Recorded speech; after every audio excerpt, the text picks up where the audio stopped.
Olá, este é o programa UAB na TV da 12ª subseção, que abrange as cidades de Jardinópolis, Ribeirão Preto, Cravinhos, Serrana, São Simão e Santa Rosa de Viterbo. Este programa tem o apoio cultural do Centro Universitário Estácio, da família Ziltotó, a pizzaria Ziltotó da Avenida Senador César Vergueiro e a pizzaria Ziltotó da Rua Marechal Deodoro e também da Ativa Assessoria Contábil e Empresarial. No programa de hoje nós vamos falar sobre música e indústria da cultura e, para nossa alegria, estamos aqui hoje com o maestro e professor da USP Filarmônica, Rubens Russomano Ricciardi. Maestro, obrigado pela presença. Eduardo, o prazer é todo meu estar aqui com você. Rubens, você como maestro, como professor, qual é a sua opinião sobre essa, digamos assim, uma tentativa, mas um hábito, né, de se dividir música popular da chamada música clássica ou erudita? Esse termo, inclusive, eu tenho a honra de compartilhar com você cadeiras no conselho da Fundação Dom Pedro II, é uma discussão que ali é recorrente, né?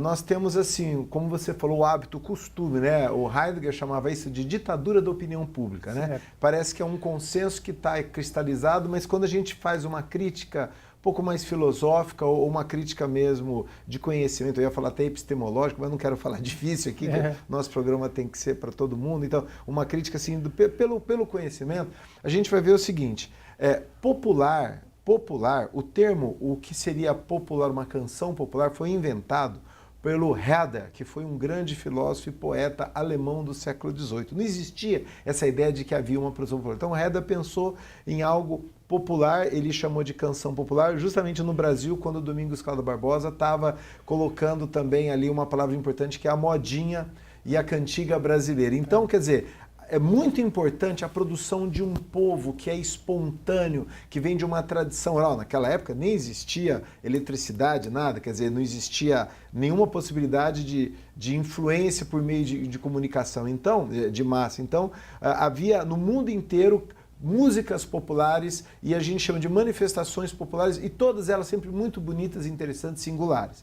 Então, quando a gente fala música popular, a gente sempre tem que é atrelado a um povo específico, a uma comunidade. O que acontece é que no século XX inventou-se a indústria da cultura, que são os meios de comunicação em massa. Então, popular não era mais o que era produzido pelo povo, mas sim que era consumido. Então tem uma diferença muito grande na poiese, né, na invenção, na elaboração, que é algo popular de base, do que apenas destinado a um consumo de massa. Então a música popular hoje, por exemplo, a gente pega os diversos gêneros, só concluindo, funk, hip hop, o rave, o disco, né, os cantores gospel, de padres cantores, todos esses gêneros, eles são gêneros da indústria da cultura, não são gêneros populares, porque não existe nenhuma relação direta com o que é produzido por uma comunidade específica, porque eles são mundiais, tem no mundo inteiro, né? Mas quando surge esse termo, então, música clássica, por que se fala? Vai haver um concerto de música clássica? Então, como surge isso? É um problema. A palavra erudição é uma palavra, por exemplo, muito antiga. Ela vem lá do final da Antiguidade, do começo da Idade Média. Cassiodoro chamava o mestre dele, Boécio, de perito em música erudita. E esse termo sempre está designando aquilo que é escolar, que você aprende na escola e depois aplica. Mas a arte, a essência da arte, você não aprende na escola e depois aplica. A essência da arte é você inventar uma singularidade, você propor um mundo da obra que represente realmente uma verdade não existente anteriormente, é uma verdade que funda a história. Então, a essência da arte não é a erudição. Quando eu falo Villa-Lobos, por exemplo, não é um compositor erudito, porque Villa-Lobos, inclusive, se a gente for ver a escolaridade dele, estudou até o 3º ano do grupo escolar, quer dizer, ele nem teve essa erudição escolar. Ele foi um gênio, um grande compositor, e a música dele é uma riqueza artística que nos acrescenta, né, em termos de música brasileira, do Novo Mundo. O Villa-Lobos foi o maior compositor do Novo Mundo. Então, não é correto, assim, não é um caminho interessante a gente chamar dessa produção de erudito. E a palavra clássica também não é boa, porque clássico é o que é consagrado, que você ensina nas clássicos, já está cristalizado internacionalmente como algo, né, ou então um clássico regional, por exemplo, algo que seja conhecido e que já esteja no passado. Por quê? Hoje nós temos compositores que estão compondo. Eu, por exemplo, sou compositor, eu estava escrevendo música a semana inteira e eu posso mudar de estilo. Como é que eu vou ser um clássico se eu estou ainda num processo dinâmico? Então, clássico é uma coisa que sempre vai remontar ao passado, vai ter uma referência com o que já existiu e evita a possibilidade de contemporaneidade. Então, a palavra erudita não deve ser usada. Por exemplo, sabe o que é música erudita? A música techno. Você já foi na academia de ginástica, ou você ouve lá, tuts, tuts, tuts, tuts, tuts. Aquilo é erudito, porque você precisa de um software. Aqui, inclusive, o ser humano faz pouca coisa, é tudo por computador, tem um hardware, tem um equipamento, então existe uma erudição naquilo. O que é bastante erudito, então, por exemplo, você vai em um show de luz da cultura, você precisa de quilos e quilos de equipamentos de som, aquilo tem uma tecnologia sofisticada, erudição tem a ver com tecnologia, e a verdadeira arte não. Então, erudito é a música técnica e Villa-Lobos não, eles são compositores que propuseram mundos singulares e cuja obra fundou a história, é bem diferente. Porque essa questão de colocar como música clássica, eu percebo, não sei se é uma percepção errada minha, você me corrija, acaba gerando um certo preconceito, claro, no sentido de que música de orquestra seria uma música de uma elite. Exatamente. Você como maestro, qual é o seu público? Nós temos exatamente um diagnóstico dessa situação. O Nelson Rodrigues, famoso autor teatral, ele chamava de esquerda burra, né? Inclusive é um debate que a gente pode ter, o que é esquerda burra, o que é direita burra, porque nós temos ambos os lados e problemas na administração brasileira. O que ele fala? O que é a esquerda burra? A esquerda burra é quando você tem uma visão culturalista do mundo. Você acha que a arte, que a filosofia, que a própria ciência é atrelada a uma cultura. Então tudo é relativo, não existe verdade. E aí eles começam a falar que a obra de arte não é mais obra de arte, e sim um mero fenômeno cultural. E aí você reduz muito. Então eles falam muito pior do que isso. Eles falam que nós somos elitistas, brancos, europeus, aristocratas, né? Burguesia. Inclusive eles falam assim, a ópera é um fenômeno burguês. Ópera não é música burguesa. A ópera é um desdobramento de 2.500 anos de história, desde a tragédia grega, que você achou a melhor maneira de se fazer arte, né? A mesma sala de concerto não é um evento burguês. O Teatro Pedro II, para você ter uma ideia, uma vez a minha enteada veio na classe dela, assim, a professora escreveu: o Teatro Pedro II é o teatro das elites.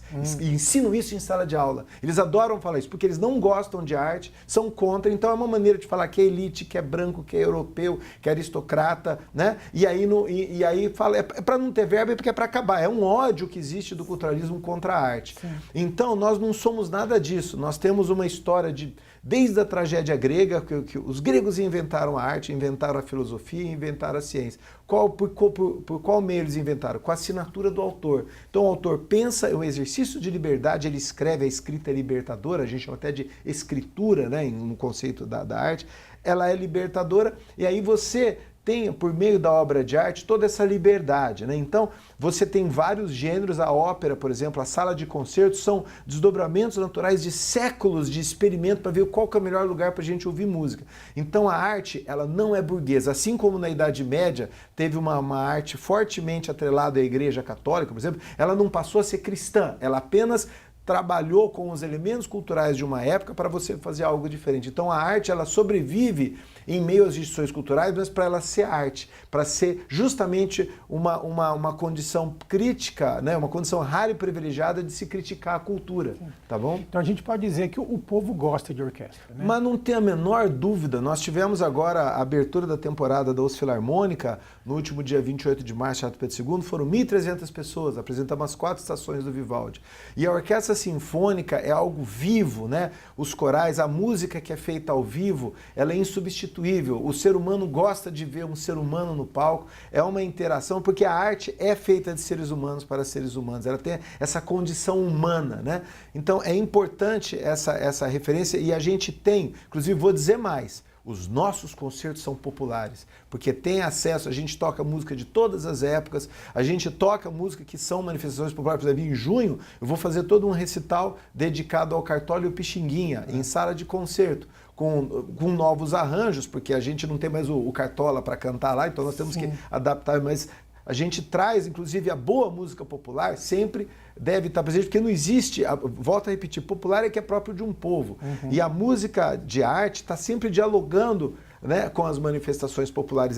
Veja só, as grandes obras internacionais são as obras nacionais. E as grandes obras nacionais estão inteiradas com as inovações internacionais. Então, não existe um abismo entre o regional e o universal. Eles dialogam o tempo todo. Né? Então esse diálogo é muito fecundo e os nossos concertos são gratuitos. Os concertos da USP Filarmônica, né, na nossa série no Teatro Pedro II em Ribeirão Preto, que chama Concertos USP Teatro Pedro II, e na série do Teatro Municipal de São Carlos, que é o Concertos USP Prefeitura de São Carlos, todos são gratuitos, acessíveis, sem nenhuma burocracia, então nós somos verdadeiramente populares. Agora a indústria da cultura não, ela sim é elitista, ela sim é aristocrata, porque são empresários aí do setor de entretenimento, né, que são, esses, a gente chama de os produtores, né, que são geralmente bem descolados, que fazem já um processo assim, ó, isso vai ser vendido em tais países, esse aqui vai ser vendido lá, eles já determinam todos os gêneros, esse aqui vai ser o que nós vamos lançar do hip hop, esse do funk, esse aqui é o gospel, todos os gêneros já vêm todos pré-estabelecidos com os lucros já de como vai ser essa venda. Aí fazem as acordos com as rádios, você conhece, chama jabá, sim. E aí você já determina o que vai ser vendido. Então isso é aristocrata, eu diria mais até, citando um grande autor que é o Antônio Gramsci, ele falava que existe um cosmopolitismo de popular, que é quando nós, no mundo inteiro, nós nos inteiramos com assuntos universais. E existe um cosmopolitismo de classe dominante. Quando você joga de cima para baixo, você impõe um produto que é, na verdade, uma produção em série que é sempre padronizada. Inclusive, eu não falo que a indústria da cultura seja ruim e que a arte seja boa. É que na indústria da cultura tem a liberdade para o sempre igual, é tudo padronizado, é tudo clichê, e na arte não. Nós exercemos a diferença, nós temos um ensaio para justamente manifestar a liberdade. Na indústria da cultura não tem liberdade, na arte existe. Na verdade, Rubens, nós não temos jabá hoje, é pior. Nós temos o grupo de investidores, claro, que pega um determinado artista. Você chama de artista, mas não é nem artista. Se você for ver, é um produto os atributos geralmente não são nem artísticos. Se a gente investe nesse produto. Olha, então nós vamos investir para ele aparecer na TV, no rádio e tal. Ele faz sucesso. Claro. Esses investidores recuperaram o investimento. Claro. Some. Então, dessa nova geração, é efêmero. Ninguém tem carreira longa. Nós falamos assim que é o caráter efêmero do fonograma descartável. Tá. Porque tem que ser sempre renovado. Não existe mais carreira longa, né? Longas carreiras não existe mais, quer dizer... Não, lógico que não. Em virtude de 3 anos depois a pessoa desapareceu, você já não sabe mais. E no começo da indústria da cultura, ainda você tinha uma interface com a arte, porque a indústria da cultura estava nos primórdios. Hoje, ela se desdobrou de tal modo, vamos dizer, evoluiu no sentido comercial, que ela prescinde da arte. A indústria da cultura tem seus próprios sistemas, então eles inventam, quer dizer, eles elaboram, né, esses agentes, assim, que vai ter, esse cantor vai fazer sucesso naquele ano. Às vezes é uma cantora que não é nem por atributos musicais, você sabe disso, é pela imagem, é uma coisa, inclusive, relacionada ao sexo, muitas vezes. Você sabe que a indústria da cultura, ou ela é puritana ou ela é pornográfica. A arte não. A arte, ela é ascética, ela busca uma virtude suprema e ela é desprovida de discussões morais datadas. Então, na indústria da cultura, eles jogam muito com isso, né? Tanto é que você vê a relação entre pornografia e funk, por exemplo, muito evidente. É uma indústria terrível. Bom, nós vamos para um rápido intervalo e já retornamos.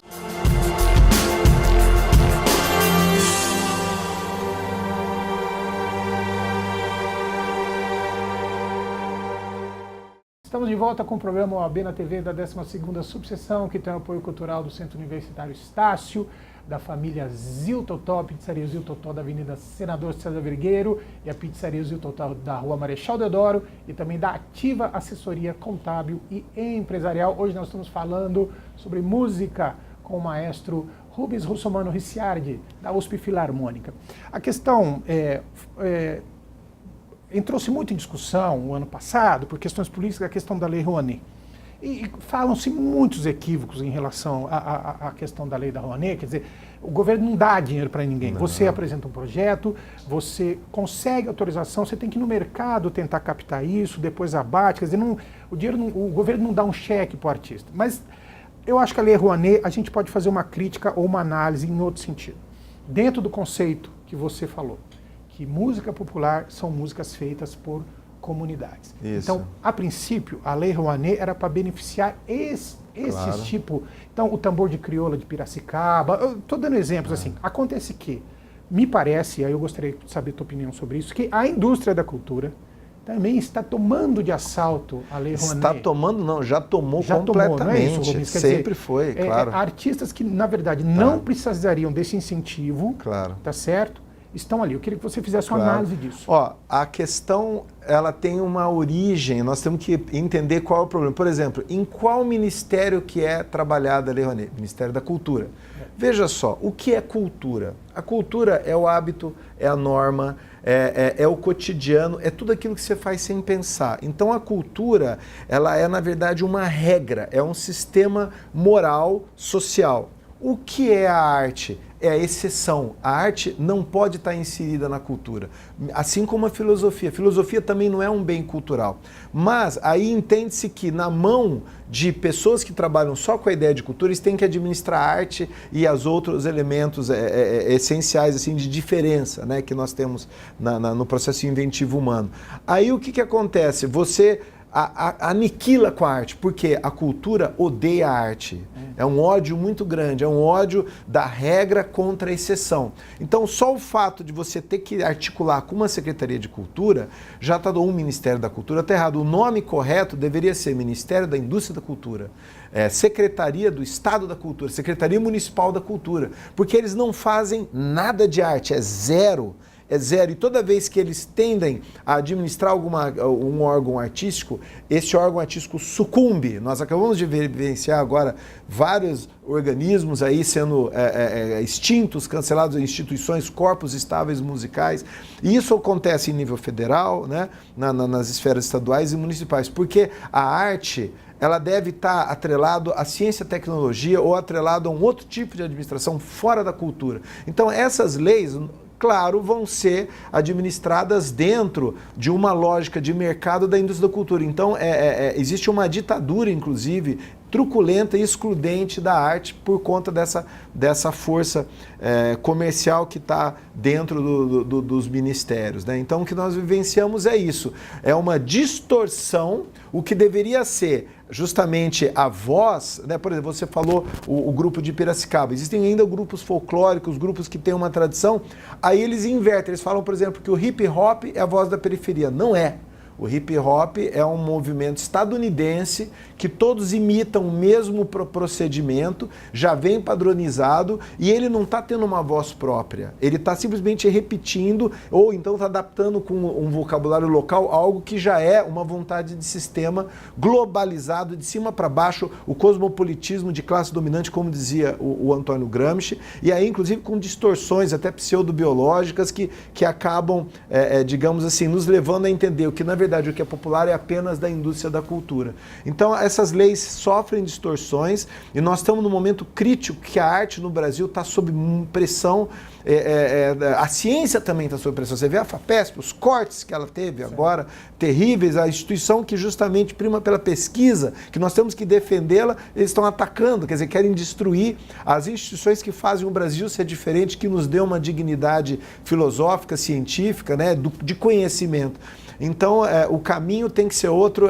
Por exemplo, você ter uma reunião com um secretário de cultura em qualquer lugar do Brasil, municipal, estadual ou do ministério, você não consegue falar com didático nenhum. Eu já estou com 53 anos, já tenho aí pelo menos mais de 30 anos de experiência de estar organizando festivais, concertos. Nenhum deles até hoje ouvi tem a menor sensibilidade com a arte, porque ele quer trabalhar justamente com a indústria da cultura. A indústria da cultura domina completamente essas leis aí, e é muito difícil você conseguir ter espaço para fazer projetos realmente para arte. E qual é o panorama das orquestras hoje no Brasil inteiro? Como as orquestras sobrevivem? Então, nós temos todas as orquestras do Brasil, sem exceção, públicas. A única exceção que tem é a OSRP, que é uma associação musical aqui, inclusive eu tenho a honra de falar, fundada pelo meu avô, ele que articulou em 1938, ele foi um dos primeiros, foi presidente da orquestra até aqui. A OSRP, ela é particular, é a única do Brasil inteiro. Todas são ou municipais, estaduais, ou federais, como por exemplo a Petrobras, que é atrelada a uma estatal no Rio de Janeiro. Então, as orquestras só sobrevivem se tiver o apoio do Estado, porque é um custo muito grande. Ela não pode ficar na lei do mercado, porque é o mercado que é a indústria da cultura. Aí você vai fazer rock, você vai fazer shows de indústria da cultura com pirotecnia, que são incompatíveis com o som da música de orquestra. Então essa história de que a iniciativa privada resolve, por exemplo, a questão da arte, isso é um absurdo, porque você precisa ter aquele elenco de músicos dentro de uma orquestra sinfônica, você precisa ter uma estrutura que garante o planejamento. Então, só pode ser dentro da esfera pública. E nós estamos tendo muitas crises, porque os orçamentos estão cortados, né? Deveria ter, porque se você for ver do que custa dinheiro da grande estrutura do Estado, esses organismos são mínimos, né? Então deveriam ter dignidade de serem mantidos, né, para que a música possa ser feita com excelência, que nós podemos também ter um exercício, não de snobismo conservador, como alguns falam que é, mas ao contrário, da gente mostrar que é um processo dinâmico, que nós temos compositores. O Brasil é um país de grandes compositores, né? Nós temos Villa-Lobos, Camargo Guarnieri, Gilberto Mendes, Cláudio Santoro, desde o século XVIII, né? Manuel Dias de Oliveira, José Joaquim Emílico Lobo de Mesquita. O Brasil tem o Carlos Gomes no século XIX, nós temos grandes compositores e nós temos orquestras que sobrevivem bravamente com músicos, muitos deles realmente de nível mundial aqui no país. Então tem que se valorizar, porque isso é que é a diferença. Numa orquestra sinfônica você produz justamente o que é diferente, e não no hip hop que você está simplesmente imitando aquilo que já está consolidado naqueles centros que são os donos do satélite. Rubens, agora quem quiser conhecer o teu trabalho, o trabalho da USP Filarmônica, fala um pouco dos seus projetos para a gente. Obrigado pela oportunidade, Eduardo, aqui e também aos amigos da OAB, da gente poder estar falando, né, desse projeto que é novo na cidade de Ribeirão Preto. A USP Filarmônica foi fundada em 2011.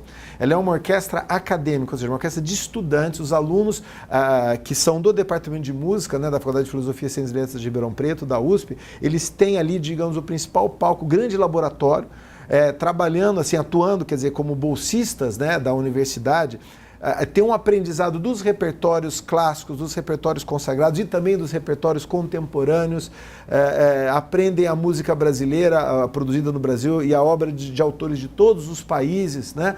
Então, é um projeto que a gente pensa em consolidar uma orquestra jovem. Você sabia que é uma tendência natural agora, uma tendência mundial, desculpa. Você veja o Cláudio Abbado, ele era regente da Filarmônica de Berlim, ele abandonou a Filarmônica de Berlim para reger a Orquestra de Bolonha, que é uma orquestra de estudantes jovens. Porque na juventude você tem uma energia, eles tocam com uma vontade de aprender, embora não tenham aquela experiência, que às vezes a experiência faz falta, você tem que ensaiar mais para o programa ficar pronto, mas eles têm uma energia, uma vontade de juventude que deixa a música mais vibrante. Então é um caminho muito interessante trabalhar com orquestras jovens. No Brasil existe uma proliferação delas também, elas têm cumprido um papel muito importante, e aqui em Ribeirão Preto a USP Filarmônica tem esse caráter, uma orquestra de jovens estudantes de música e que dão margem para essa produção toda. Você sabia que o Johann Sebastian Bach, que é o grande Bach, e de 1723 até 1750, quer dizer, o último período da vida dele, ele só trabalhou como orquestra de estudantes também, a orquestra de Tomé em Leipzig. E ele ficava, inclusive, pedindo bolsas. Você precisa de eu estou traduzindo agora um livro com a obra completa do Bach, os textos do Bach, a dificuldade dele de ter bolsa para os alunos dele. Ele falando assim, nossos alunos têm que tocar com bolsa, né? A realidade muito semelhante à nossa. Então o Bach, ele enfrentou também esse tipo de desafio de fazer a música com os jovens. E ele falava, inclusive, que esses jovens acabam dando um dinamismo na execução da obra dele. Ele falava que refinamento do gosto, ele chamava o termo gusto, eu usava o termo em italiano. Então, esse caminho da orquestra jovem é um caminho que eu acredito que vai garantir, inclusive, a sobrevivência da arte, né? Da arte sinfônica e da arte musical como um todo. E vocês estão se apresentando onde, quando? Então, nós temos 3 séries de concerto. Nós temos, geralmente, na terceira, quarta-feira de cada mês, no auditório da Faculdade de Direito de Ribeirão Preto. É uma parceria da nossa unidade de filosofia com a Faculdade de Direito de Ribeirão Preto, da USP.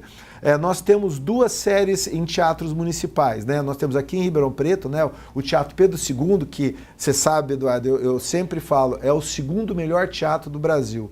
Só não é o Teatro da Paz, realmente é um teatro de top internacional, o Teatro da Paz em Belém, é extraordinário como ópera, como recurso, mas o segundo melhor é o de Ribeirão Preto, é o Pedro II. Mesmo Rio, São Paulo não tem um teatro tão bom como Pedro II, né? No custo-benefício de acústica, de localização, de lugar para você assistir, quer dizer, é um teatro de nível internacional. Então o Pedro II, que pertence ao município, mas é administrado bravamente agora pela nossa colega, nossa amiga querida, a Mariana Jabali, lá na Fundação Dom Pedro II.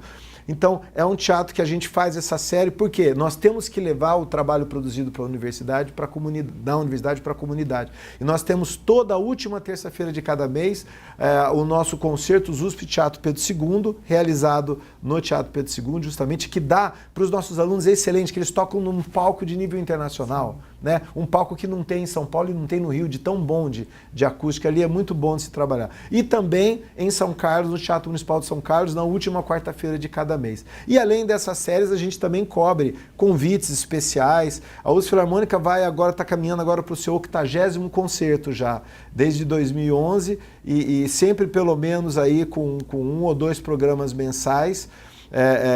E nós temos também uma outra coisa importante, um projeto que está sendo consolidado já em Ribeirão Preto, é o Festival Música Nova. Existe desde 1962, agora em 2017 nós vamos ter a 51ª edição, e Ribeirão Preto é a sede do festival desde 2012. O Gilberto Mendes, meu saudoso professor que idealizou o festival, um dos últimos desejos dele foi que o festival saísse de Santos e viesse para Ribeirão Preto por causa da USP, daqui onde ele sentiu que digamos, a descendência artística e acadêmica dele. Então o Festival Música Nova ocorre em Ribeirão Preto, com participação de corpos estáveis da nossa região e de outros estados, e também internacional, é um festival internacional, e a USP Filarmônica com participação sempre garantida, apresentando os repertórios sinfônicos. Então o Festival Música Nova é outro projeto, né? Inclusive o nome hoje é Festival Música Nova Gilberto Mendes, em homenagem ao seu fundador, o meu professor, e isso nós estamos trazendo para Ribeirão Preto nada mais, nada menos que a maior mostra internacional de música contemporânea que ocorre no nosso país.